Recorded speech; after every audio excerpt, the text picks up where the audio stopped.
अब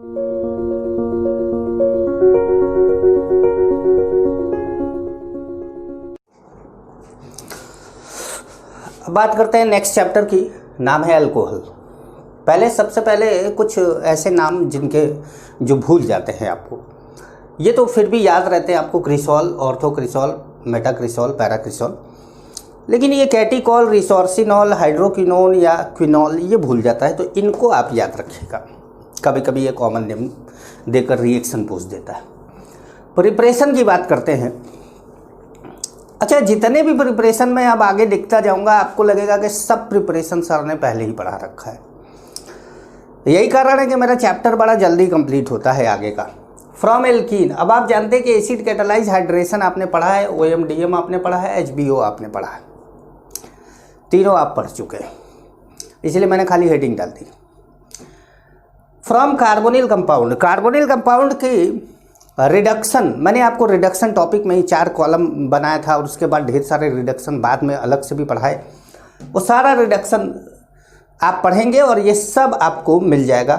carboxylic acid को भी LiLH4 या और भी रिड्यूसिंग एजेंट है जिसकी प्रेजेंस में आप अल्कोहल बना सकते हैं। लेकिन NCERT में एक लाइन दी है जो मुझे बहुत अच्छी लगी, इंटरेस्टिंग लगी, वो मैं बता दूं आपको। LiLH4 बहुत एक्सपेंसिव है, महंगा है, और बहुत कुछ स्पेशल कंपाउंड बनाने के लिए ही इसका यूज किया जाता है। अगर आपको कार्बोक्सिलिक एसिड से अल्कोहल बनाना है तो आप कार्बोक्सिलिक एसिड को अल्कोहल से रिएक्ट करा के ईथर बना दीजिए पहले, सॉरी एस्टर, फिर उस एस्टर का रिडक्शन करा दीजिए और आपको क्या मिल जाएगा, अल्कोहल मिल जाएगा। 2 मॉलिक्यूल अल्कोहल मिल जाएगा। एक तो वो अल्कोहल मिल जाएगा जिससे आपने रिएक्ट कराया था, और दूसरा कार्बोक्सिलिक एसिड से बना हुआ जो अल्कोहल है वो भी आपको मिल जाएगा। तो इस बात का ध्यान रखिएगा कि LiLH4 का यूज कर सकते हैं, बिल्कुल कर सकते हैं आप, कॉपी पे लिखने में आपका क्या जाता है। लेकिन खर्चा, अगर आप रियलिटी में इसको इंडस्ट्रियली यूज करना चाहते हैं तो इंडस्ट्रियली आप इसको यूज नहीं करेंगे। इंडस्ट्रियली आपको एस्टर बना के अल्कोहल बनाना होगा। तो कभी कभी आपसे पूछ लेता है कि LiLH4 की जगह पर हम एस्टर बना के अल्कोहल क्यों बनाते हैं, तो आपका आंसर होगा कि LiLH4 एक्सपेंसिव है, खर्चीला है, महंगा है। आप इसको नोट कर लें। अब बात करते हैं फ्रॉम ग्रिग्नार्ड रीजेंट की। ग्रिग्नार्ड रीजेंट से nucleophilic addition reaction followed by hydrolysis, इससे आप अल्कोहल बना सकते हैं। एक बात का ध्यान रखिएगा, formaldehyde, methanol, formaldehyde primary alcohol बनाएगा, सेकेंडरी अल्कोहल बनाएगा अदर एल्डिहाइड सेकेंडरी अल्कोहल बन जाएगा, कीटोन टर्सरी अल्कोहल बन जाएगा। ठीक है, लेकिन जब मैं ये बोल रहा था तो मुझे एक बात और याद आ गई, वो मैं आपको यहीं बता देता हूँ, रुकिए। न्यूक्लियोफिलिक एडिशन रिएक्शन है फॉलोड बाय हाइड्रोलिसिस। तो देखिए, ये ग्रिग्नार्ड रीजेंट का एक नेचर है कि R माइनस में टूटता है, ये माइनस इस पे अटैक करेगा और ये यहाँ पर, और ये O माइनस पर MgX जुड़ जाएगा, ऐसे ये एक इंटरमीडिएट बन जाता है। अब इसकी जब हाइड्रोलिसिस कराते हैं फॉलोड बाय हाइड्रोलिसिस, तो हाइड्रोलिसिस में क्या होता है कि यहाँ से HO के ऊपर आ जाता है। अब अगर यहाँ जो भी है R है तो मतलब ये जितना भी जुड़ता जाएगा उस तरीके से प्राइमरी सेकेंडरी टर्सरी बनता जाएगा, और जो इसका OH है वो MgX के साथ MgOHX बना लेता है। तो अब देखिए यहाँ पर 2 H है, तो ये दोनों क्या हो गए, H हो गए, ये वाले, तो ये प्राइमरी अल्कोहल बना। या एक तरफ R है और एक R ये है, तो 2 R आ जाएंगे, सेकेंडरी अल्कोहल। भाई यहाँ दोनों तरफ R है और एक R अलग से आएगा ग्रिग्नार्ड रीजेंट से, 3 R हो जाएंगे, तो ये क्या हो जाएगा, टर्सरी अल्कोहल बन जाएगा। लेकिन एक चीज़ मैं भूल गया, मुझे याद आ गया, मुझे बता देना चाहिए, वो भी बता देते हैं। जैसे अगर हम यही तीसरे के बाद चौथा लिख दें यहाँ पर, जैसे हमारे पास CH2O है, इसको इपॉक्सी बोलते हैं। खैर ये तो रिएक्शन ईथर की है, पर अल्कोहल बनाने का प्रोसेस तो है। तो हमारा अगर हम इसमें RMgX डाल दें, ये बॉन्ड टूटेगा, R इस पे जुड़ जाएगा, बनाएगा RCH2CH2O MgX। अब इस पे वाटर का रिएक्शन कराएंगे तो ये बनाएगा RCH2CH2OH। लेकिन आप ये नहीं बोलेंगे इसको कि ये प्राइमरी अल्कोहल बनाएगा, मतलब कुछ फिक्स नहीं है। ये प्राइमरी भी बना सकता है, सेकेंडरी भी बना सकता है, टर्सरी भी बना सकता है, डिपेंड करता है ना कि यहाँ पर जैसे मान लीजिए यहाँ भी R लगा, यहाँ भी R लगा है तो कुछ चेंज हो सकता है। तो कुछ रट्टा नहीं मारना है, इपॉक्सी की रिएक्शन को समझना है, ठीक है। इपॉक्सी की रिएक्शन को आपको समझना है कि कैसे होगा, ठीक। और एक बात का और ध्यान रखिएगा कि R- जो होता है वो स्ट्रांग न्यूक्लियोफाइल है, और ये जो अटैक करता है, अगर कार्बोकैटायन पे अटैक करता है तो वो मतलब जब अटैक करता है तो वो SN2 के हिसाब से अटैक करता है। ये SN2 के हिसाब से अटैक करता है, और अगर SN2 के हिसाब से अटैक करता है तो उस पर अटैक करेगा जो छोटा होगा। ये बात ध्यान रखिएगा, बहुत इंपॉर्टेंट बात है। जैसे एक रिएक्शन आपको बता दें, वरना आपको क्या है, हवा में कोई चीज़ समझा कर चले जाएंगे ना तो आपको मज़ा भी नहीं आएगा। जैसे मान लीजिए कि आपके पास है CH3CHO CH2, और यहाँ पर आप CH3MgBr का अटैक कराना चाहते हैं पहले, तो आपने इसको तोड़ा। अब आप इस CH3 का अटैक यहाँ भी करा सकते हैं, यहाँ भी करा सकते हैं। अगर यहाँ कराएंगे तो ये बॉन्ड ऐसे टूट के OH इस पे लगेगा, मतलब ये बॉन्ड ऐसे टूटेगा, और अगर आप इस पे कराएंगे तो ये बॉन्ड ऐसे टूटेगा जैसे कि इसमें टूटा है। तो आपको क्या करना है, SN2 दिमाग में रखना है। SN2 इन दोनों में से जिसके ऊपर क्राउडिंग कम होगी उस पर अटैक कराइए। जैसे इधर CH3 की क्राउडिंग है, इधर 2 H है, इधर एक H और एक CH3 है, तो आप इस पर अटैक कराइए, इस पर अटैक कराइए। जब इस पर अटैक कराएंगे तो ये बॉन्ड ऐसे टूट जाएगा, तो ये बनाएगा CH3 CH CH2 CH3 O MgBr बन गया। अब आप अगर वाटर की है एडिशन कराते हैं यहाँ पर, तो यहाँ पर OH आ जाएगा, CH3 CH CH2 CH3 OH। तो देखा, सेकेंडरी अल्कोहल बन गया। तो मेरा यही कहने का मतलब था कि आप कुछ रट्टा नहीं मार लेंगे कि इसमें प्राइमरी अल्कोहल बनेगा या सेकेंडरी अल्कोहल बनेगा। हाँ, मिथेनॉल में प्राइमरी, फॉर्मल्डिहाइड में प्राइमरी, अदर एल्डिहाइड में सेकेंडरी, और कीटोन में टर्सरी, ये रट्टा मार लीजिए, लेकिन इपॉक्सी में कुछ रट्टा मत मारिएगा, ठीक है। आइए आगे बात करते हैं। Preparation of phenol. फिनॉल को कार्बोलिक एसिड भी बोलते हैं। फ्रॉम हेलो एरेन, डाउज प्रोसेस ये पढ़ चुके हैं हम हेलो एल्केन में, मतलब हेलो एल्केन हेलो एरेन में हम ये पढ़ चुके हैं। मैंने ये रिएक्शन लिया था और जिसमें मैंने ये आपको बोला था कि नाइट्रो लगाएंगे तो रिएक्शन आसान होती जाएगी। हाँ, इसका नाम नहीं दिया था मैंने वहाँ पर, इसका नाम देने की वजह से कि नाम आपको बता दे, दोबारा इस रिएक्शन को आपको बताया। अच्छा, आप ऐसा भी कर सकते हैं कि हेलो एरेन से आप डाउज प्रोसेस, तो ये वाला है, ये वाला नहीं है। ये वाले में तो क्या है कि ग्रिग्नार्ड रिएजेंट आप बना रहे हैं। ग्रिग्नार्ड रिएजेंट को जब भी आप ऑक्सीजन से रिएक्ट कराते हैं फॉलोड बाय हाइड्रोलिसिस, तो आपको अल्कोहल मिलेगा। From benzene sulphonic acid, benzene sulphonic acid बनाना पहले पड़ेगा ना भाई। बेंजीन से को ओलियम से रिएक्ट कराइए। ओलियम क्या है, H2S2O7, पायरोसल्फ्यूरिक एसिड।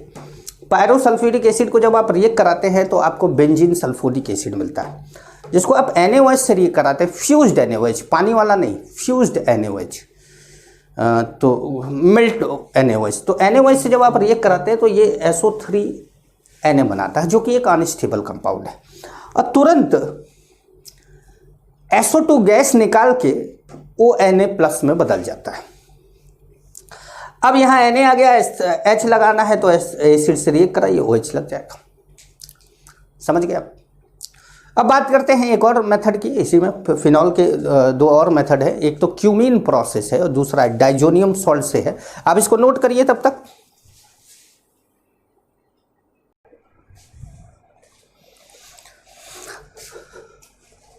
अब बात करते हैं फ्रॉम डाइजोनियम सॉल्ट की। आज 1 जून है, जो मैं वीडियो बना रहा हूँ इस समय 1 जून है, क्योंकि आपके पास ये वीडियो कब पहुँचेगा मुझे नहीं पता, लेकिन आज एक बच्चे से बात हुई, उसका जन्मदिन था। प्रियांशु नाम है उसका, बिहार का रहने वाला है बच्चा।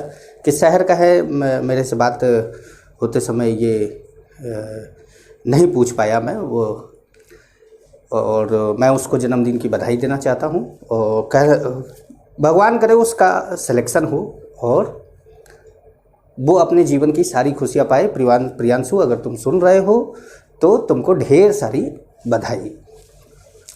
From diazonium salt. अब देखिए, डाइजोनियम सॉल्ट तो ठीक है ये है, लेकिन डाइजोनियम सॉल्ट बनाया कैसे जाए? तो डाइजोनियम सॉल्ट बनाने के लिए आपको NaNO2 और HCl की ज़रूरत पड़ती है, जो रिएक्ट करके HNO2 और NaCl बनाता है। ये HNO2 ही मेन चीज़ है जो टूटता है NO प्लस में और OH माइनस में। ये NO प्लस इसके लोन पेयर पे अटैक करता है। अब इसका O और इसका H, 2 H वाटर निकाल लेते हैं और ये N और ये N जुड़ जाते हैं, बनाते हैं N2 प्लस। एक्चुअली में यहाँ पे केवल N2 लिखना, N2 प्लस लिखना ठीक है, लेकिन Cl माइनस इसलिए लिखा है क्योंकि जैसे ही इसके ऊपर प्लस आता है NaCl का Cl माइनस इस पर आके जुड़ जाता है तो ये N2Cl बन जाता है। हाँ, डाइजोनियम सॉल्ट को जब आप पानी के साथ गर्म करते हैं तो वाटर के साथ गर्म करते हैं तो फिनॉल आपको मिलता है। From cumene. मुझे नहीं पता कि आप लोगों को यहाँ तक दिख रहा है कि नहीं, लेकिन मैं बोल के आपको सुना दूंगा। क्यूमीन ये है, ये क्यूमीन है, लेकिन इस क्यूमीन को बनाया कैसे जाए? तो क्यूमीन को बनाने के लिए आपको ज़रूरत पड़ेगी फ्रिडल क्राफ्ट एल्काइलेशन की। आप इस बॉन्ड को तोड़िए, यहाँ पॉजिटिव चार्ज आएगा, इसको अटैक करा दीजिए। इस बॉन्ड को तोड़िए, यहाँ पॉजिटिव चार्ज आएगा, रीअरेंजमेंट कराइए और अटैक करा दीजिए।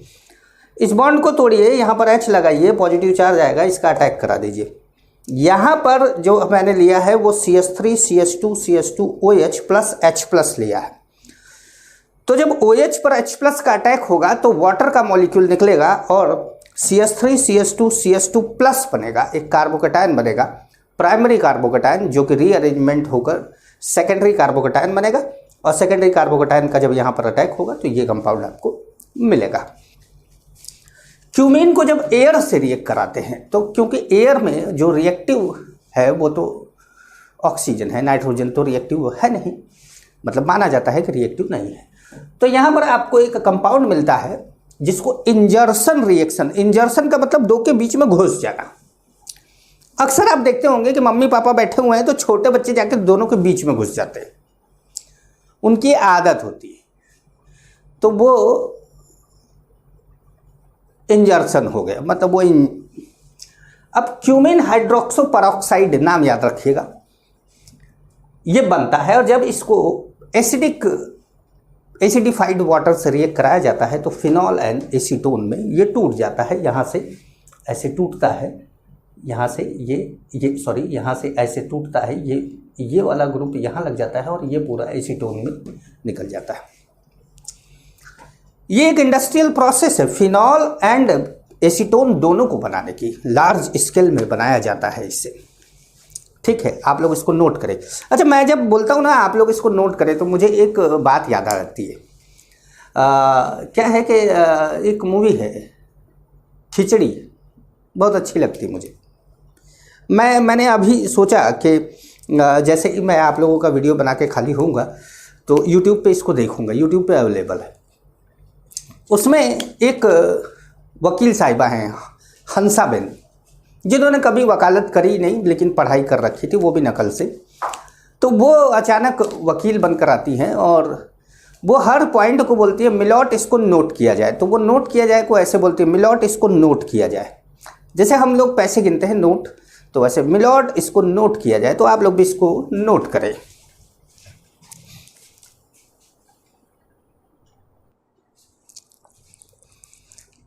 अब बात करते हैं केमिकल प्रॉपर्टी की। सबसे पहले एसिडिक प्रॉपर्टी। अल्कोहल हो चाहे फिनॉल हो, एसिड तो है, लेकिन कितना अच्छा एसिड है। CH3OH एंड फिनॉल ये दोनों रिएक्ट कर सकते हैं NaOH से, KOH से, COH2 से, क्योंकि इनको वाटर बनाना है। कभी भी कोई भी रिएक्शन में लेफ्ट साइड में स्ट्रॉन्ग एसिड और राइट साइड में वीक एसिड हो तो रिएक्शन फिजिबल है। लेकिन अगर यहां पर आपने रिएक्ट कराया और वाटर बना दिया तो इसकी पीके वैल्यू 16 है और वाटर की पीके वैल्यू 15.76 है। राइट साइड में हो जाएगा स्ट्रॉन्ग और वो रिएक्शन फिजिबल नहीं है। तो इसीलिए ये ध्यान रखिएगा कि केवल CH3OH एंड फिनॉल। हाँ, अब अगर ये अलग बात है कि आप इसके अंदर कोई इलेक्ट्रॉन विड्रॉइंग ग्रुप या ऐसा कुछ लगा के इसकी पीके वैल्यू घटा दे। मैं नॉर्मल एल्कोहल की बात कर रहा हूँ। तो फिनॉल रिएक्ट करेगा, मिथेनॉल रिएक्ट करेगा, लेकिन बाकी कोई एल्कोहल रिएक्ट नहीं करेगा। हाँ, सभी एल्कोहल मेटल से रिएक्ट कर जाते हैं, जैसे कि ये सब बेसिक मेटल हैं। ये बड़े आसानी से इलेक्ट्रॉन को डोनेट करते हैं और हाइड्रोजन रिलीज करते हैं। ये सब रिएक्ट करेंगे, सभी एल्कोहल इससे रिएक्ट करेंगे। सोडियम से, पोटेशियम से, एल्युमिनियम से, इनसे रिएक्ट करते हैं। ये आप रिएक्शन देखिए, इनमें सबसे रिएक्ट किया गया है। एल्कोहल की अगर एसिडिक प्रॉपर्टी की बात करें तो सबसे ज़्यादा एसिडिक जो होता है वो प्राइमरी एल्कोहल होता है, फिर सेकेंडरी, तब टर्सरी। यहाँ भी पीके वैल्यू आप अगर मेरा देखें, मैंने जो आपको लिखवाया है तो उसमें मैंने आपको बोला है कि इथेनॉल का 16 बोला है, प्रोप-2-ऑल का मैंने 17 बोला है और टर्सरी ब्यूटाइल अल्कोहल का 18। तो पीके वैल्यू वहाँ बढ़ती जा रही है। तो एसिडिक स्ट्रेंथ क्या होता जा रहा है, घटता जा रहा है। प्राइमरी का ज़्यादा, फिर सेकेंडरी का, फिर टर्सरी का। मैंने ऑर्डर भी लिख दिया। लेकिन आप जानते हैं कि अगर एलिफैटिक अल्कोहल है तो उसमें सबसे ज़्यादा एसिडिक जो होगा वो मिथेनॉल होगा, इसलिए मैंने सबसे आगे उसको रख दिया। अब बात आती है एस्टरिफिकेशन की। एस्टरिफिकेशन हम क्यों यहाँ पर ले आए, दूसरा रिएक्शन? क्योंकि आप बात कर रहे हैं फिनॉल के या अल्कोहल के H+ को रिलीज करने की, और एस्टरिफिकेशन में भी यहाँ से H रिलीज होता है और यहाँ से OH रिलीज होता है। तो एस्टरिफिकेशन कार्बोक्सिलिक एसिड का कराइए, कार्बोक्सिलिक एसिड के साथ अल्कोहल को कराइए, चाहे वो एरोमेटिक अल्कोहल हो चाहे लिफेटिक अल्कोहल हो। ये सब AR का मतलब एरोमेटिक है, आप फिनॉल समझ सकते हैं। कार्बोक्सिलिक एसिड से कराइए, चाहे एसिड एनहाइड्राइड से कराइए, चाहे एसाइल हैलाइड से कराइए। आपको एक कैटलिस्ट की जरूरत पड़ती है। अब कैटलिस्ट करता क्या है? यहाँ पर कैटलिस्ट नहीं है, एक तरीके से कहा जाए तो ये रिएक्शन को फॉरवर्ड डायरेक्शन में ले जाने वाला रिएजेंट है। कैटलिस्ट तो रिएक्शन को दोनों डायरेक्शन में सेम स्पीड से भगा देता है, कैटलिस्ट नहीं है। कंसंट्रेटेड H2SO4 क्या करता है कि वाटर एब्जॉर्ब कर लेता है, यहां पर भी, और यहां पर वाटर नहीं बना। अच्छा, हाँ, तो चलिए ठीक है। कंसंट्रेटेड H2SO4 क्या करता है कि वाटर एब्जॉर्ब कर लेता है। जब वाटर एब्जॉर्ब करता है तो क्या होगा कि रिएक्शन फॉरवर्ड डायरेक्शन में जाने लगेगा। जब एसाइल हैलाइड को रिएक्ट कराते हैं तो आप जो रिएजेंट लेते हैं रिएक्शन को फॉरवर्ड डायरेक्शन में ले जाने के लिए, वो है पिरिडीन। अब पिरिडीन क्या करता है? तो पिरिडीन एक बेस है जो, यह है पिरिडीन C5H5N, जो बनने वाले HCl से एक सॉल्ट बना लेता है।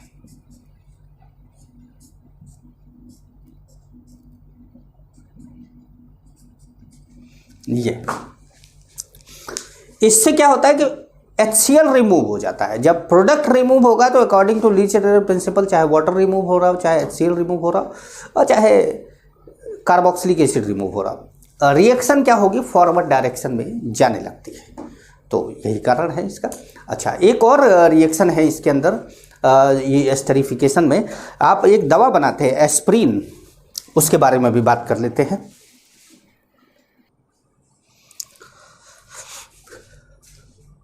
अब बात करते हैं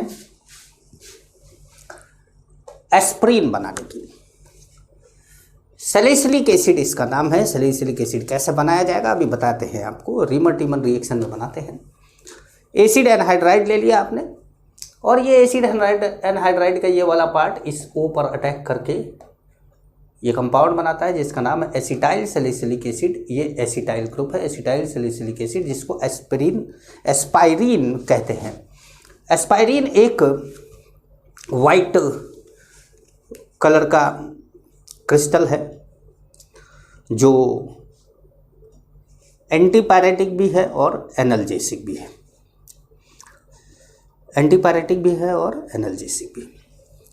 एक्चुअली ये एक वैसोडाइलेटर भी है। वैसोडाइलेटर मतलब कि आप जानते होंगे वैसोडाइलेटर क्या होता है, क्योंकि बायो के स्टूडेंट हैं आप लोग। वैसोडाइलेटर का मतलब मुझे बताने की ज़रूरत नहीं है। हाँ, ये जानते रहिए कि ये एंटीपायरेटिक एनाल्जेसिक दोनों हैं। जैसे पैरासीटामोल एंटीपायरेटिक एनाल्जेसिक दोनों हैं। एंटीपायरेटिक होता है जो बुखार कम करता है, एनाल्जेसिक वो होता है जो दर्द कम करता है। ये दर्द कम करने के लिए स्पेशली जाना जाता है। इसका हाई डोज बुखार कम करता है। पैरासीटामोल स्पेशली बुखार कम करने के लिए जाना जाता है, उसका हाई डोज दर्द कम करता है। क्लीवेज ऑफ सी और OH के बीच का बॉन्ड हमको तोड़ना है। अभी तक हम लोग जो तोड़ रहे थे वो O और H के बीच का बॉन्ड तोड़ रहे थे, एसिडिक प्रॉपर्टी देख रहे थे। अब ऐसा नहीं है कि हम बेसिक प्रॉपर्टी देख रहे हैं, लेकिन हम C और OH के बीच का बॉन्ड तोड़ रहे हैं। अगर आपको बोला जाए कि विच एल्कोहल इज मोर बेसिक, तो आप बोलेंगे टर्सरी एल्कोहल ज़्यादा बेसिक है, मतलब एसिडिक वाले को पलट देंगे।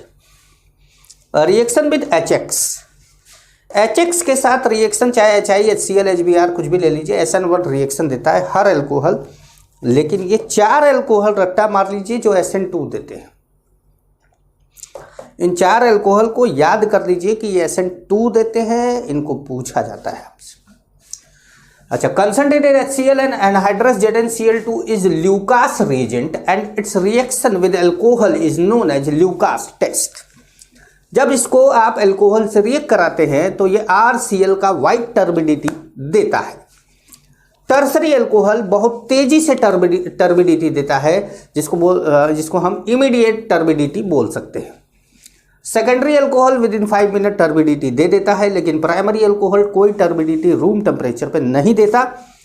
कहा जाता है कि इसको हीट करने पर देगा। कुछ किताबों में ये भी लिखा रहता है कि 30 मिनट तक अगर छोड़ दिया जाए तो टर्बिडिटी कुछ आ जाती है। चलिए, कोई भी अल्कोहल जो अल्कोहल बनेगा, जब भी अल्कोहल बनता है और ल्यूकास रीजेंट से रिएक्ट करता है तो यहाँ पर पॉजिटिव चार्ज आता है, कार्बोकेटायन बनता है।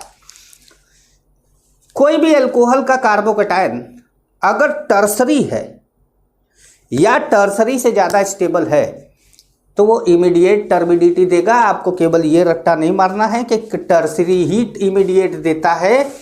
आप ये याद रखिएगा कि कोई भी अल्कोहल जो टर्सरी बना दे तो इमीडिएट दे ही रहा है, लेकिन अगर टर्सरी से ज़्यादा स्टेबल कार्बोकेटायन है तो वो भी इमीडिएट टर्बिडिटी देगा। और मैंने आपको कार्बोकेटायन के स्टेबिलिटी का ऑर्डर लिखवाया है, उसमें आप देख लीजिएगा। जहां R3 जो लिखा है, टर्सरी लिखा है, वो और उसके आगे वाले सब आपको इमीडिएट टर्बिडिटी देंगे। जैसे CH2 प्लस आपको इमीडिएट टर्बिडिटी देगा, ये भी आपको इमीडिएट टर्बिडिटी देगा, ये भी आपको इमीडिएट टर्बिडिटी देगा, ये भी आपको इमीडिएट टर्बिडिटी देगा। ये सब इमीडिएट टर्बिडिटी देने वाले हैं। तो ध्यान रखिएगा, ऐसा नहीं है कि आप टर्सरी रट्टा मार लीजिए और उसके बाद कहिए कि सर ऑप्शन आ गया था, टर्सरी नहीं था, हम टिक नहीं किए। मैंने आपको बोला कि कार्बोकेटायन आप ढूंढेंगे कि टर्सरी से भी ज़्यादा स्टेबल अगर कोई है, तब तो भैया वो इमीडिएट से भी इमीडिएट। नोट करिए।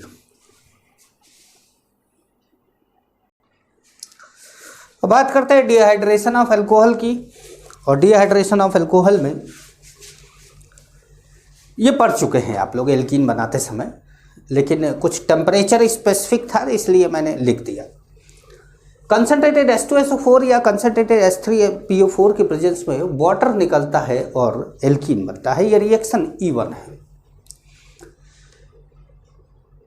जैसे जैसे आप प्राइमरी से सेकेंडरी, सेकेंडरी से टर्सरी की तरफ जाते हैं, डिहाइड्रेशन आसान होती जाती है। मतलब आप बोल सकते हैं कि rate of dehydration of alcohol जो होगा वो टर्सरी, सेकेंडरी, प्राइमरी होगा। क्योंकि आप देखिए कि कंसंट्रेशन भी घटती जा रही है 20%, 85%, और टेम्परेचर भी आपको घटता हुआ दिख रहा है। 3 केल्विन का टेम्परेचर घटता हुआ तो बहुत ज़्यादा घटता हुआ नहीं है, ठीक है, थोड़ा घटाया है। अच्छा, एक नोट करके मैंने लिखवाया यहाँ पर पॉइंट कि अगर इन दोनों टेम्परेचर को आप रट्टा मार लीजिएगा कि अगर कंसंट्रेटेड H2SO4 दोनों जगह पर है, लेकिन 443 केल्विन एंड 413 केल्विन, 413 केल्विन पे ईथर बन जाएगा। अब ये कैसे बन जाएगा, 2 ले लो यहां पर। अच्छा, डिहाइड्रेशन यहां भी हुआ है, लेकिन एक मॉलिक्यूल का हुआ है, एक मॉलिक्यूल OH दे रहा है और दूसरा मॉलिक्यूल, 2 मॉलिक्यूल को मिला के डिहाइड्रेशन हुआ है। ठीक है, अब बात करेंगे इसके। अब देखिए, आप इसका PCl5 से PCl3 से ये सारा रिएक्शन तो जान ही चुके हैं। अब आपको पढ़ना है ऑक्सीडेशन। हम लोग अगले वीडियो में इसको स्टार्ट करते हैं क्योंकि ये लंबा होता जा रहा है।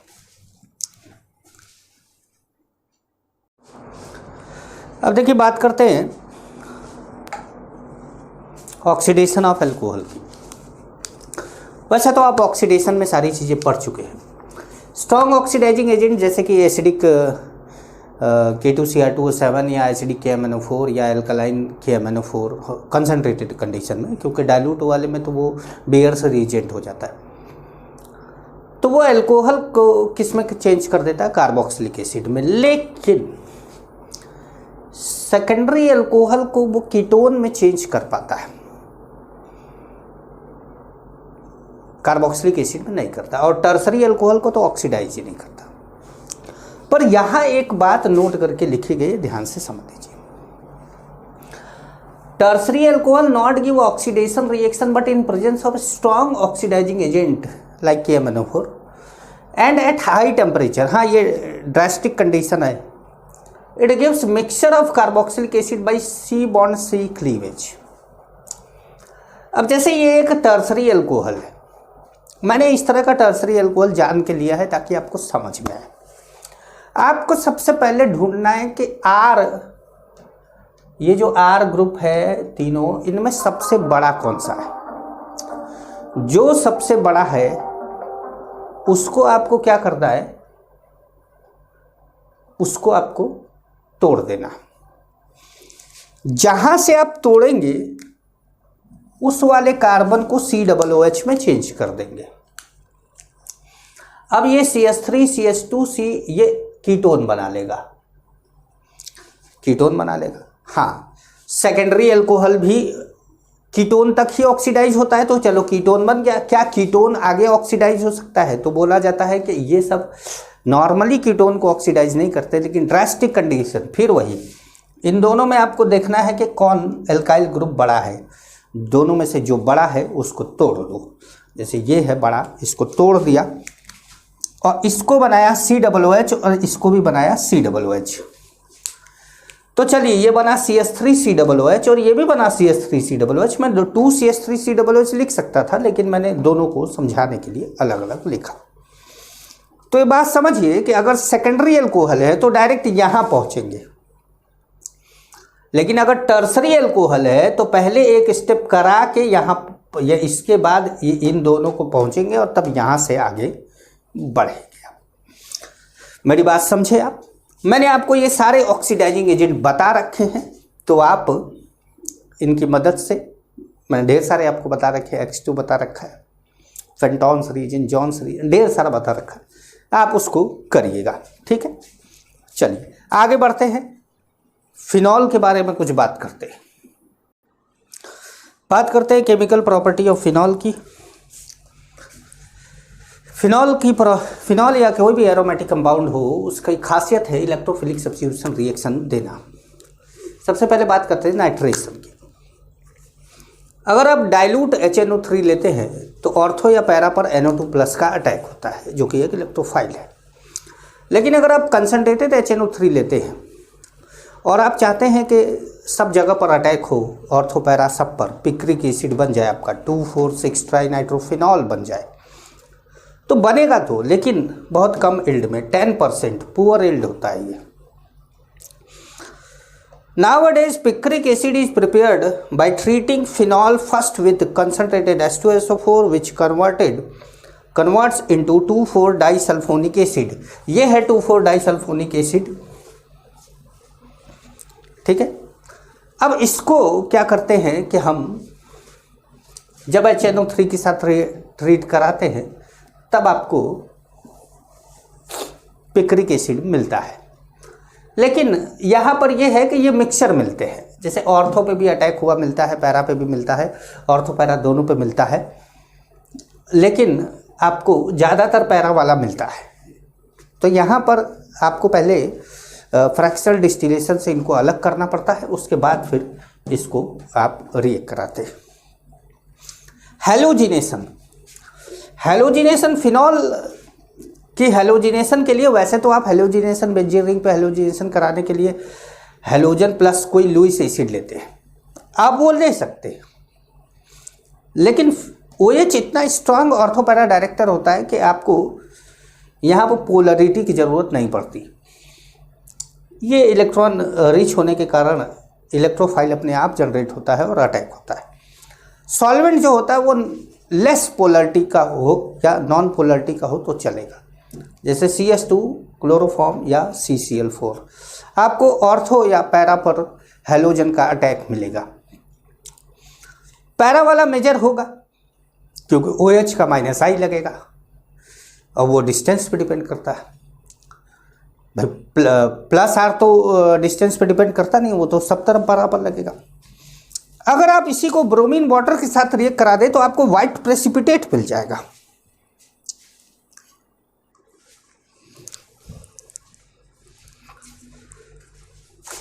देखिए, मैं आपको बोल रहा था कि अगर आप ब्रोमीन वाटर से रिएक्शन कराते हैं तो व्हाइट प्रेसिपिटेट मिलेगा,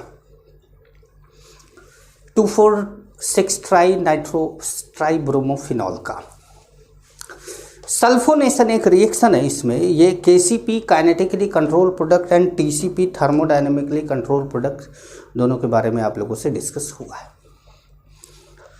जब आप 25 सेल्सियस पर रूम टेम्परेचर पे कंसनट्रेटेड H2SO4 से रिएक्ट कराते हैं तो ऑर्थो प्रोडक्ट बनता है, और 125 पे कराते हैं तो पैरा बनता है।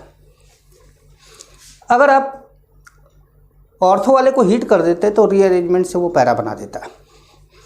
अब अगर आप बोले कि सर टेम्परेचर मेंशन ना हो तो क्या करें, तो पैरा मेजर प्रोडक्ट है, पैरा ही बनाइएगा। कोल्बे रिएक्शन में सबसे पहले फिनॉल को फिनॉक्साइड आयन बनाया जाता है, क्योंकि फिनॉक्साइड आयन में O- ज़्यादा अच्छा ऑर्थोपैरा डायरेक्टर है OH से। अब जब O- बन जाता है तो C double bond O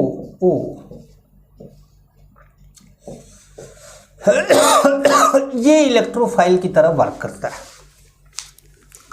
attack होता है।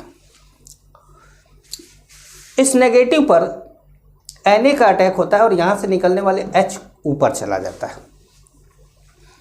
फिर Na को हटाने के लिए हम एसिडिक मीडियम का यूज करते हैं, सैलिसिलिक एसिड बनता है। सैलिसिलिक एसिड के बारे में आप जानते हैं, अभी थोड़ी देर पहले हमने एस्पिरिन बनाया था इससे, लेकिन और भी चीज़ें बनाई जा सकती है, जैसे इन प्रिपरेशन ऑफ सेलॉल। सेलॉल क्या है? फिनॉल को सैलिसिलिक एसिड के साथ रिएक्ट कराते हैं तो फिनाइल सैलिसिलेट बनता है, जिसको सेलॉल कहते हैं। ये क्या है? ये एक इंटरनल एंटीसेप्टिक है, इंटरनल एंटीसेप्टिक। अब अगर आप इसी रिएक्शन में, मैं यहां दिखा दूं आपको,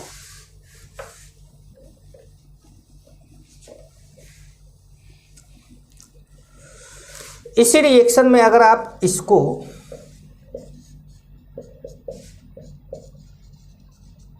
CH3OH से रिएक्ट करा दें,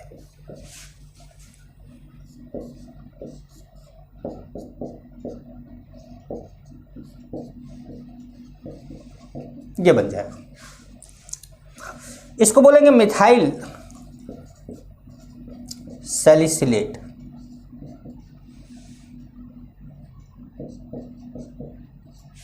इसका नाम है ऑयल ऑफ विंटर ग्रीन, जिसको आप आयोडेक्स के नाम से जानते हैं।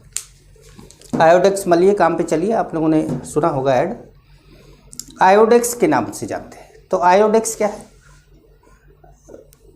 एक्सटर्नल एनाल्जेसिक है, खाता तो कोई है नहीं। मैंने सुना है कि कुछ लोग मैं जो कोटा में था तभी मैंने सुना था कि ब्रेड पे लगा के बच्चे इसको खा जाते हैं, सस्ता नशा है।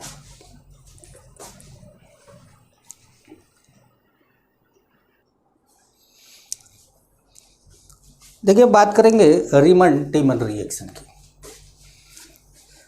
इस रिएक्शन में जैसा कि आप देख रहे हैं कि CHCl3 NaOH KOH COH twice कुछ भी लिया जा सकता है, मतलब OH माइनस होना चाहिए। और बाद में आपको जब लास्ट में एक जगह पर H3O+ की जरूरत पड़ेगी। सैलिसल्डिहाइड बनता है मेजर प्रोडक्ट, और माइनर में पैरा आइसोमर भी बनता है, लेकिन NCERT ने केवल यही बना रखा है। अब ये मेजर क्यों बनता है, इसकी बात कर लेते हैं, क्योंकि आप ये सोच रहे होंगे कि सर हमेशा तो आप पैरा मेजर बनाते थे, इस बार आप ऑर्थो मेजर बनाए। चलिए पहले मैकेनिज्म समझ लिया जाए। CHCl3 को NaOH KOH किसी से भी रिएक्ट कराइए, एक इंटरमीडिएट बनता है जो इलेक्ट्रोफाइल है, जिसका नाम है कार्बीन।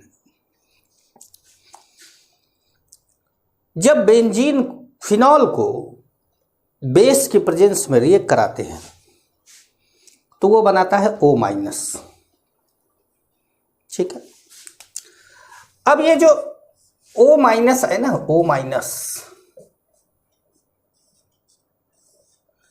ये +I भी शो करता है और +R भी शो करता है।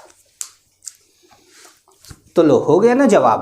भाई +R तो हर जगह बराबर है, लेकिन +I तो यहाँ पे ज़्यादा होगा, और यहाँ पे ज़्यादा होगा तो इलेक्ट्रोफाइल का अटैक यही होगा।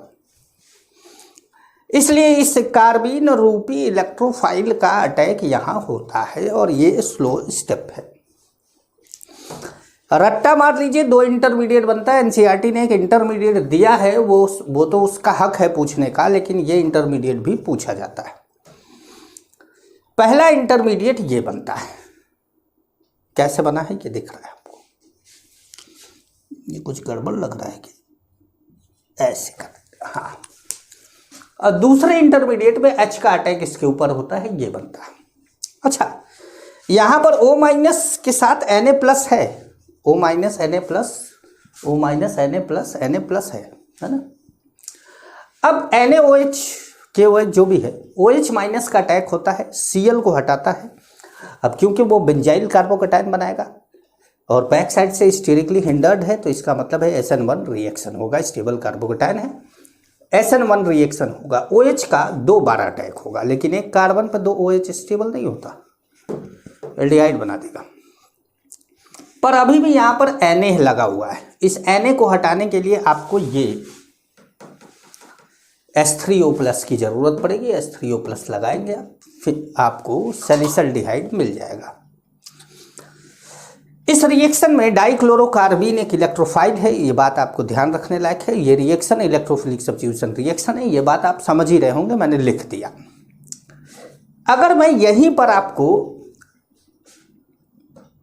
कार्बिलेमिन टेस्ट पढ़ा दूं,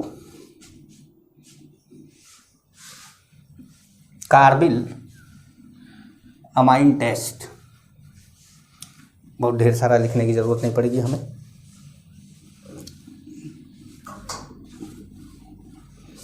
देखिए समझाते हैं।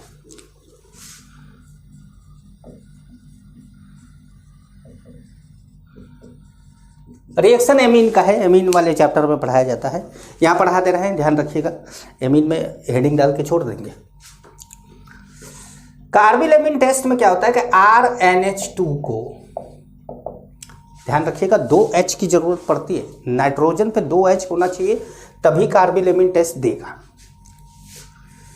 जब आप CHCl3 प्लस KOH या NaOH या OH माइनस जो भी रिएक्ट कराते हैं तो RnC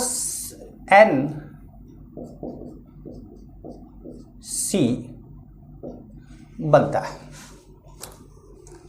अब ये कार्बिल टेस्ट में ये मैकेनिज्म यहाँ तक तो यही रहती है, लेकिन इसके बाद RnH2 पर CCl2 का अटैक होता है, जो कि एक इलेक्ट्रोफाइल है। ये तो इलेक्ट्रोफाइल है और ये इलेक्ट्रॉन रिच है, अटैक होता है। ये बनाता है RnCHHCl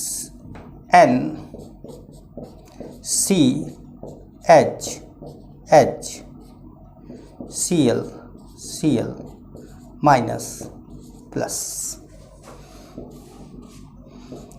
KOH या NaOH की प्रेजेंस में यहाँ से HCl निकलता है और ये बनाता है RnC प्लस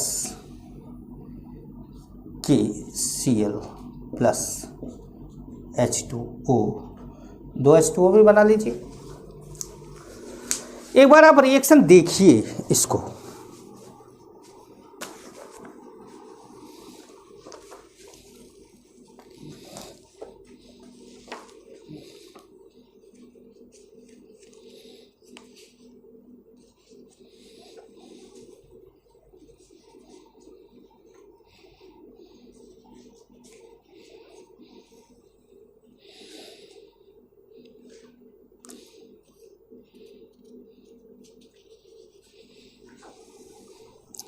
देख लिया होगा आप लोगों ने। अब अगर आपसे कोई बोले कि कौन, अच्छा, कार्बिल टेस्ट का एक और नाम है आइसोसाइनाइड टेस्ट भी बोलते हैं, क्योंकि ये वेरी बैड स्मेल होता है। बैड स्मेल का कोई स्मेल नहीं होता ना भाई। अब बोले सर बैड वाले में कौन सा, तो तुमने यार हर जगह जा जा के बैड स्मेल ली हो तो तुम्हें पता चले कि कौन सा। वेरी बैड स्मेल से काम चलाओ, या एनसीईआरटी में देख लेना। मैं एमीन वाले चैप्टर पे पहुंचा नहीं हूँ तो मैंने एनसीईआरटी पे क्या एग्जैक्ट लिखा है ये मैंने नहीं देखा।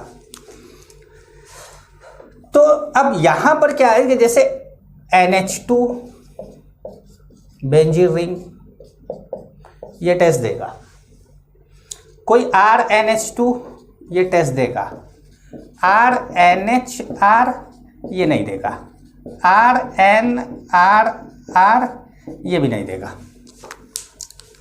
मतलब क्या चाहिए, 2H मिलेगा तो कार्बिल टेस्ट या आइसोसाइनाइड टेस्ट मिलेगा, और 2H नहीं मिलेगा तो आइसोसाइनाइड टेस्ट नहीं मिलेगा। अब जरा सी बात कर लेते हैं, या छोड़ो रहने दो, अभी बात करेंगे, मिटा दे इसको। अब बात करते हैं रीमर-टीमन कार्बोक्सिलेशन की। जैसे कि हम लोगों ने सैलिसिल्डिहाइड बनाया था, वैसे ही हम सैलिसिलिक एसिड भी बनाएंगे। इसके अंदर जो रिएजेंट है, जैसे वहाँ पर क्या था, क्लोरोफॉर्म था, यहाँ CCl4 है। KOH NaOH या OH माइनस का कोई भी सोर्स आप ले सकते हैं। दूसरा जो रिएजेंट होगा वो एसिडिक वाटर होगा, उसका यूज बाद में होगा, यहाँ पर आकर हो रहा है। तो सैलिसिलिक एसिड बनेगा, कुछ पैरा आइसोमर बनेगा। मैंने आपको बोला था कि पैरा क्यों माइनर होगा, ये मैंने बताया था। सबसे पहले आप KOH या NaOH या जो भी OH माइनस का सोर्स है उससे फिनॉल को रिएक्ट कराएंगे तो फिनॉल क्या करेगा, अपने H प्लस को डोनेट कर देगा, फिनॉक्साइड आयन में चेंज हो जाएगा। फिनॉक्साइड आयन पे जब CCl4, फिनॉक्साइड आयन के आसपास जब CCl4 होगा तो ये इलेक्ट्रॉन रिच स्पीसीज कार्बन पे अटैक करेगा, क्योंकि 4 क्लोरीन मिलकर कार्बन को इलेक्ट्रॉन डेफिशिएंट बना देते हैं। जब कार्बन पे अटैक करेगा तो एक क्लोरीन टूटेगा और यहाँ पे जुड़ेगा CCl3। अब ये तो स्लो प्रोसेस है क्योंकि इलेक्ट्रोफाइल का अटैक हुआ है। अब इस हाइड्रोजन का टूटना फास्ट प्रोसेस होगा और आपको ये प्रोडक्ट मिलेगा। अब यहाँ पर 3 Cl को हटा के OH लाना है। 3 Cl को हटा के आप OH लाएंगे और एक कार्बन पे 2 OH स्टेबल नहीं होता, आप कार्बोक्सिलिक एसिड बना देंगे। लेकिन कार्बोक्सिलिक एसिड यहाँ पर अगर फिजिबिलिटी आप पढ़ते हैं, फिजिबिलिटी, तो आपको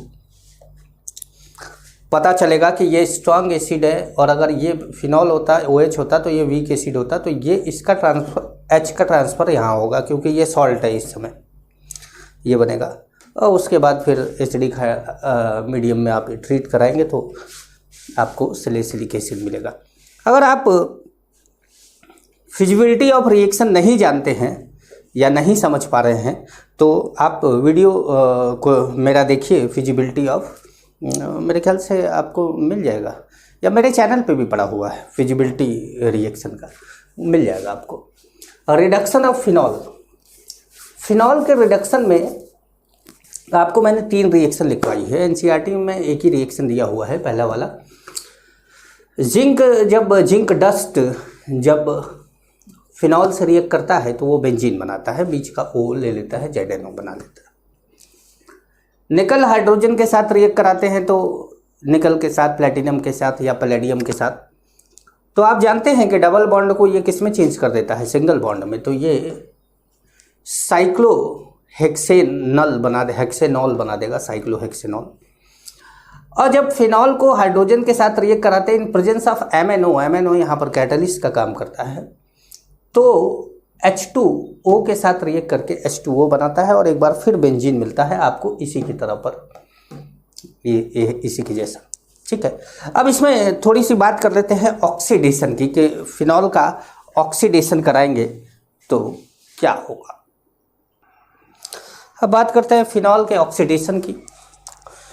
फिनॉल का एक ऑक्सीडेशन आपको एनसीईआरटी में दिया हुआ है, K2Cr2O7 या Na2Cr2O7 को H2SO4 की प्रेजेंस में रिएक्ट कराते हैं, तो मैंने Cr2O7 2- ले लिया, चाहे आप K2Cr2O7 ले लें या Na2Cr2O7 ले लें इन एसिडिक मीडियम, तो ये बेंजोक्विनोन बनाता है। ये एनसीईआरटी में दिया है, इसको तो आपको याद करना ही होगा। दूसरा एक रिएक्शन है जो अल्कलाइन KMnO4 की प्रेजेंस में होता है, जिसमें फिनॉल एक तो टार्टरिक एसिड बनाता है जो मीजो टार्टरिक एसिड है, हाफ पार्ट दूसरे हाफ पार्ट का मिरर इमेज है, और दूसरा 2 CO2 बनाता है।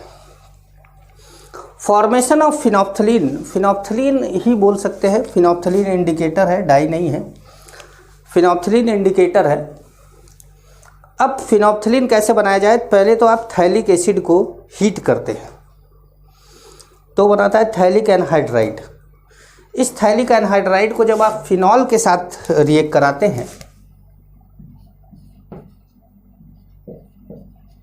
जब आप फिनॉल के साथ रिएक्ट कराते हैं इन प्रेजेंस ऑफ कंसंट्रेटेड H2SO4 और एनहाइड्रस ZnCl2, तो ये एक कंपाउंड बनाता है जो कलरलेस होता है, जिसको फिनोप्थलीन कहते हैं।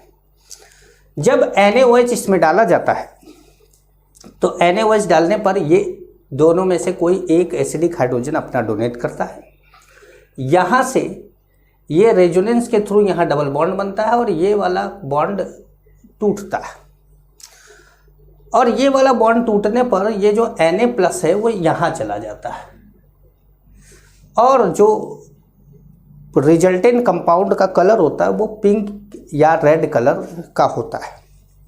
भाई हमारे लिए तो पिंक रेड सब एक ही जैसा होता है, हम तो हमेशा, मुझे तो कन्फ्यूजन होता है कि पिंक है क्या रेड है, क्योंकि थोड़ा सा डार्क पिंक जो हो जाता है वो रेड है कि पिंक है बिल्कुल नहीं पता चलता। फिनॉल के टेस्ट की बात करते हैं। Phenol give white precipitate with bromine water, आप जानते हैं ट्राई ब्रोमोफिनॉल बनाया था इसने।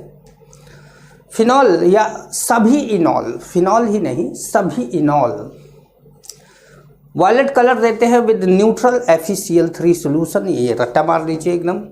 फिनॉल थैलिक एनहाइड्राइड के साथ रिएक्ट करके फिनोप्थलीन बनाता है, जो NaOH के साथ पिंक या रेड कलर देता है, ये भी जानते हैं आप। एक और इसके अंदर टेस्ट है जो मैं यहीं लिख देता हूँ, जो आप जान लीजिए, क्योंकि आगे चल के किसी न किसी चैप्टर में आएगा, लेकिन आधा ही आएगा। चौथा रिएक्शन है इसका, वो है एजोडाई टेस्ट। एजोडाई टेस्ट में क्या होता है कि सबसे पहले आप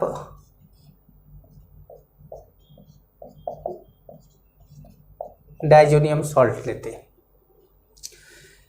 इसको आप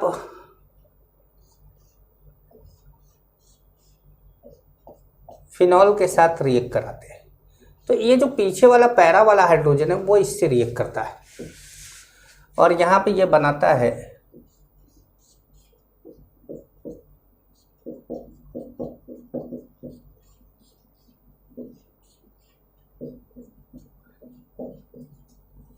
इसका नाम है पैरा हाइड्रोक्सी एजोबेंजीन।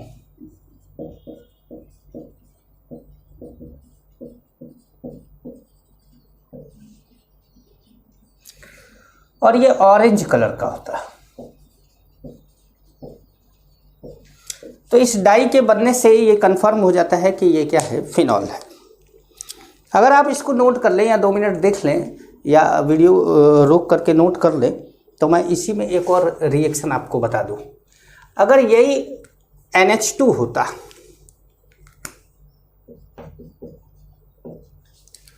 तो यहाँ पर भी क्या आ जाता है, NH2, और यह हाइड्रोक्सी की जगह पर क्या आ जाता, एमीन लिख देते,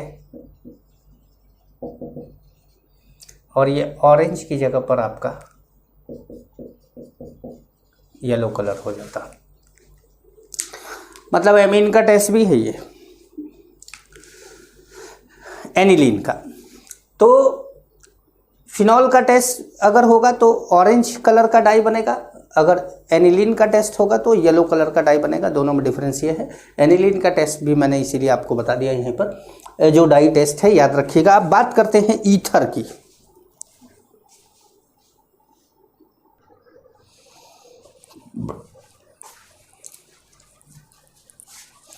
बात करते हैं ईथर की प्रिपरेशन, और वो भी विलियमसन सिंथेसिस। विलियमसन सिंथेसिस एक SN2 रिएक्शन है, और SN2 रिएक्शन है तो मैंने यहाँ पर देखिए समझाया है। RO - Na+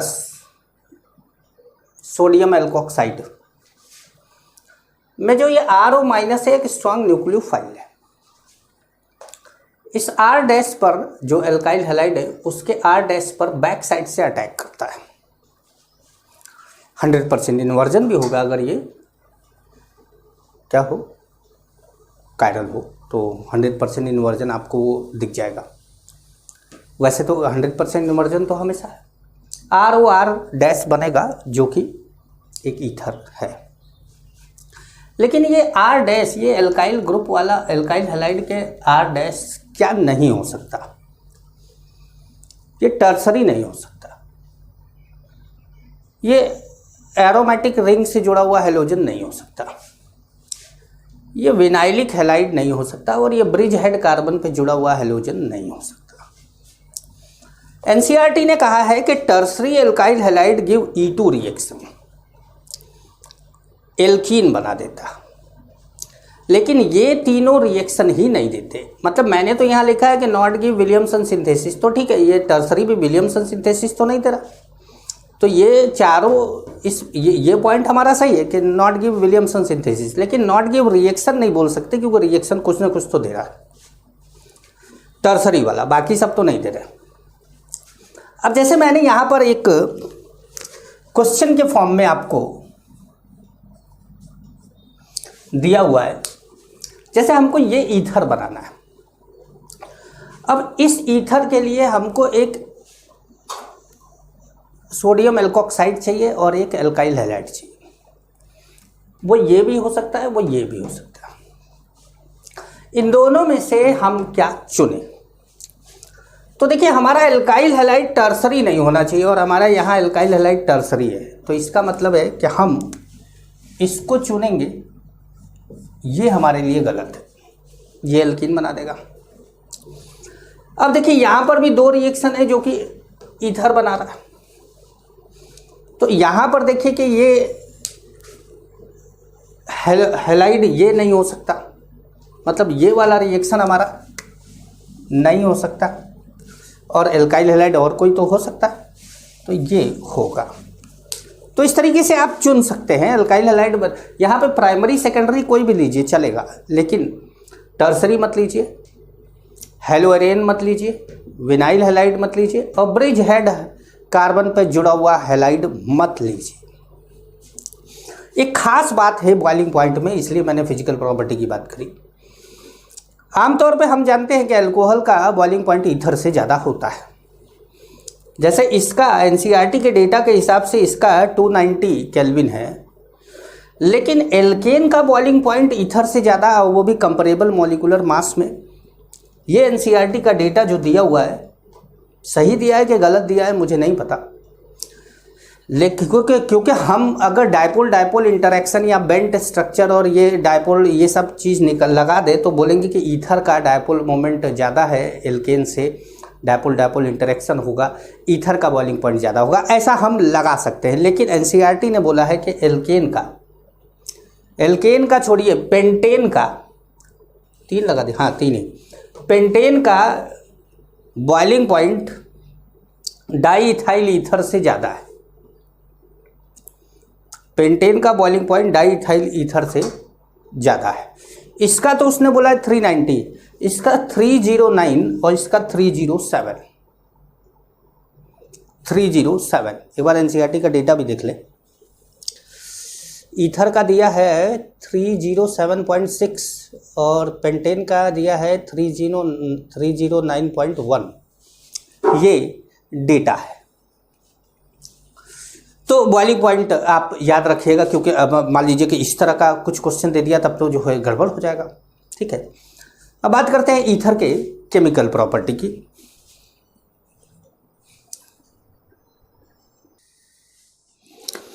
अब देखिए ईथर के केमिकल प्रॉपर्टी की बात करते हैं, बहुत इंपॉर्टेंट केमिकल प्रॉपर्टी है, बहुत ध्यान से समझिएगा इसको। ईथर इज लेस रिएक्टिव होता है, कम रिएक्टिव होता है।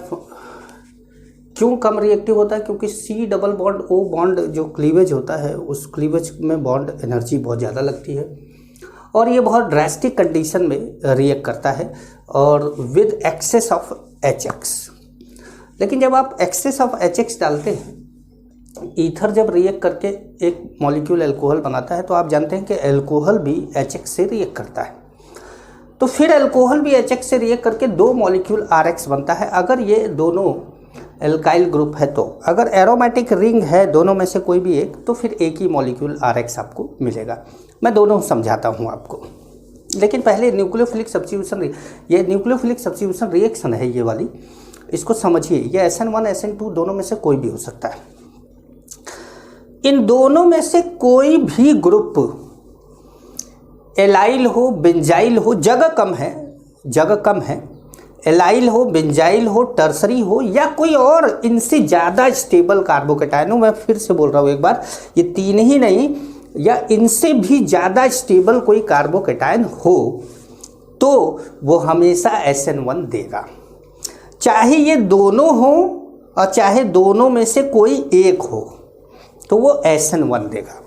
लेकिन अगर दोनों प्राइमरी या सेकेंडरी में से कोई एक है, दोनों प्राइमरी है या दोनों सेकेंडरी है या एक प्राइमरी एक सेकेंडरी है, तो SN2 देगा। तो बस ये ध्यान रखिए कि SN2 कब देगा, इतना अगर याद है आपको कि SN2 कब देगा, तो बाकी कंडीशन में SN1 देगा। SN2 आप ध्यान रखेंगे तो बाकी कंडीशन में क्या करेगा, SN1 देगा। चलिए आइए मैं समझाता हूँ। देखिए जैसे हमारा इन दोनों में एक ग्रुप क्या है, टर्सरी है, ठीक है। तो जब टर्सरी है तो ये जो है H+ देगा, जो इसके लोन पेयर पे अटैक होगा। ये बनेगा तो ये कंपाउंड बनाएगा ऐसे CH3 CH3O CH3H प्लस। अब इस पर I माइनस का अटैक होना है, या तो I माइनस का अटैक इस पर होगा तो ये बॉन्ड टूट के ये OH बन जाएगा, या तो I माइनस का अटैक इस पर होगा तो ये बॉन्ड टूट के ये OH बन जाएगा और यहाँ पर हाइड्रोजन लग जाएगा। अब आपको देखना है कि दोनों एल्काइल ग्रुप कैसा है, क्या कोई टर्सरी बेंजाइल एलाइल में से तो कोई नहीं है। तो आपने देखा कि हाँ ये टर्सरी है। जब ये टर्सरी है तो इसका मतलब SN1 रिएक्शन होगा, और SN1 रिएक्शन में स्टेबल कार्बोकेटायन पर न्यूक्लियोफाइल का अटैक होता है। तो इन दोनों में स्टेबल कार्बोकेटायन ये बना रहा, तो ये ऐसे टूटेगा। अब बनाएगा क्या, CH3 प्लस CH3OH। अब इस पे I माइनस का अटैक होगा, इस पे I माइनस का अटैक होगा और ये बनाएगा CH3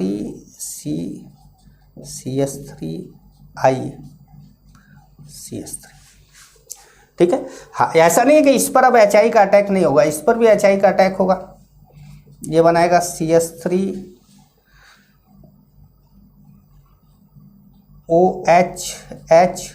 फिर ये बॉन्ड टूटेगा, यहाँ पे प्लस आएगा, इसके ऊपर I का अटैक होगा, लेकिन बाद में होगा।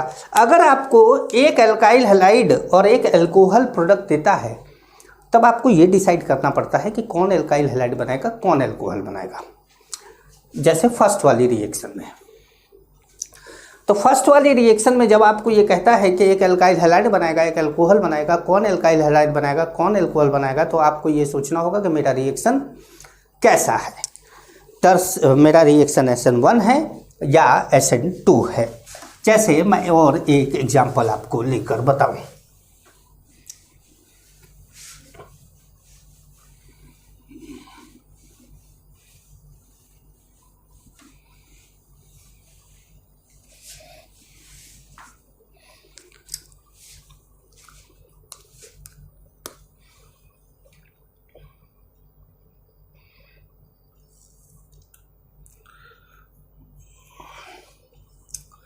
जैसे हमारा कंपाउंड है CH3O CH2 CH3 और यहाँ पे हमने HI डाल दिया।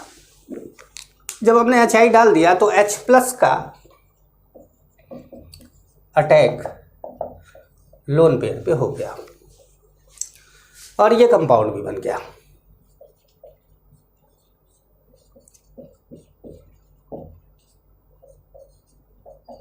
लेकिन इन दोनों में, दोनों एल्काइल ग्रुप में, मतलब या दोनों ही एल्काइल ग्रुप प्राइमरी है।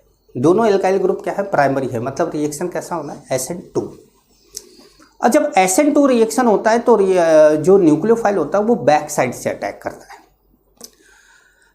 और वो ये विचार करता है बैक साइड से अटैक करने के लिए कि मुझे बैक साइड से अटैक करने में कोई दिक्कत ना हो।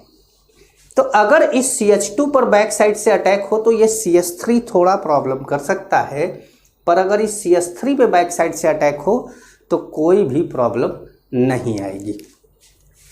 तो यहाँ पर क्या होगा कि I माइनस का अटैक इस पर होगा, ये बॉन्ड ऐसे टूटेगा, ये बनाएगा CH3I और ये बनाएगा CH3CH2OH। मेरी बात समझे?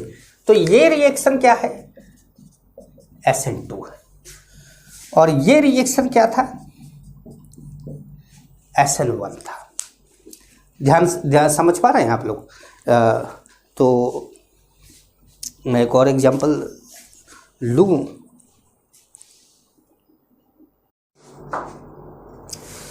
तो बच्चों मैं एक और एग्जांपल लेकर आपको बताता हूं।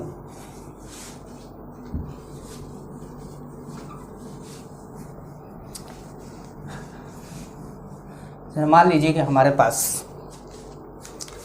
एक कंपाउंड है,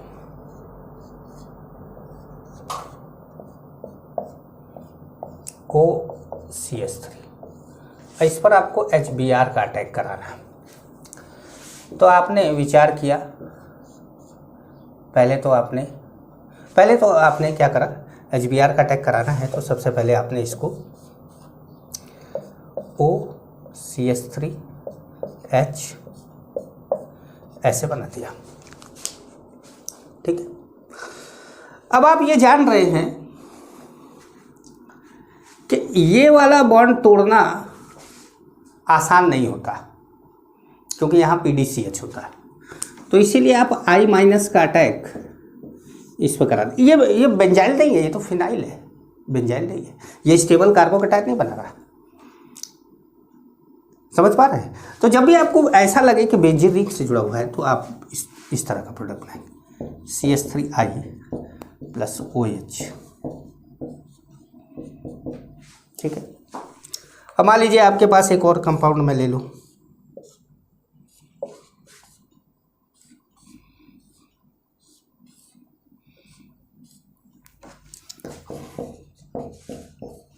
अब आपको देखिए एक पर I लगाना है और एक पर क्या लगाना है, H लगाना है। मतलब जिस पर I लगाएंगे उससे O हट जाएगा। तो अगर आप यहाँ पर पॉजिटिव चार्ज लाते हैं तो यहाँ I लगाएंगे, और यहाँ पॉजिटिव चार्ज लाते हैं तो यहाँ I लगाएंगे। तो अब देखिए, विचार करिए, अगर यहाँ पॉजिटिव चार्ज लाते हैं तो ये एरोमेटिक हो जाएगा, लेकिन यहाँ पॉजिटिव चार्ज लाते हैं तो ये एंटी एरोमेटिक हो जाएगा। देखिए दोनों को पॉजिटिव चार्ज लगा के मैं दिखा देता हूँ।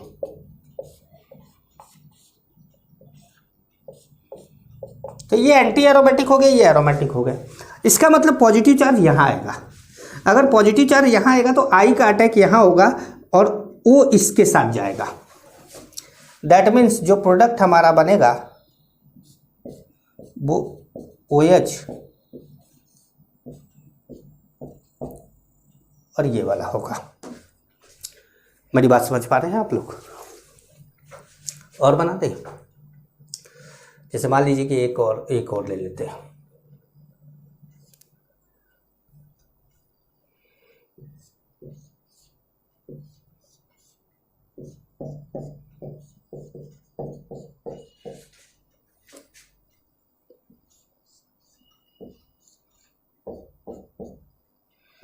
यहाँ पर HI का अटैक करा दें। तो अब आप देखिए कि अगर कार्बोकेटायन इस पे बनता है तो ये बेंजाइल है, लेकिन कार्बोकेटायन इस पे बनता है तो ये फिनाइल है। तो कार्बोकेटायन इस पे बनेगा, कार्बोकेटायन इस पे बनेगा। और वैसे भी बेंजाइल होता है तो कौन सी रिएक्शन होती है, SN1 होती है।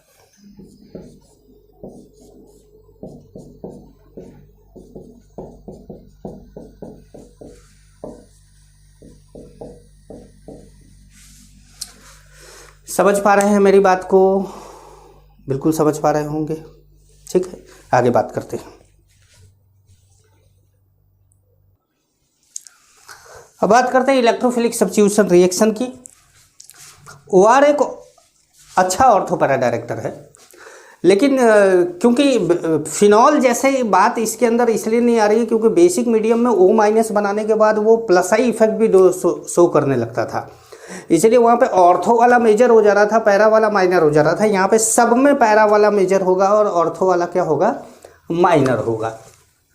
हेलोजिनेशन आप जानते हैं कि हेलोजन एक X इलेक्ट्रोफाइल होगा जो कि ऑर्थो पे अटैक करेगा, पैरा पे भी अटैक करेगा। फिडेल-क्राफ्ट रिएक्शन में आप एल्काइल ग्रुप का अटैक करा सकते हैं। ये एल्काइल ग्रुप मैंने CH3 लिया है, लेकिन ऐसा नहीं है कि CH3 हो सकता है, R+ हो सकता है और कार्बोकेटायन का रीअरेंजमेंट होगा, मेजर माइनर दोनों बनाएगा। फिडेल-क्राफ्ट एसाइलेशन में Cl को तोड़ेंगे, ये प्लस ऑर्थो पे भी अटैक करेगा, पैरा पे भी अटैक करेगा, पैरा फिर मेजर होगा। और नाइट्रेशन में HNO3 कंसनट्रेटेड H2SO4 यही तो होता है नाइट्रेशन का रिएजेंट।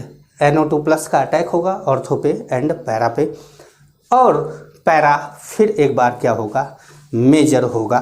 तो ये आपका चैप्टर ईथर कंप्लीट हुआ।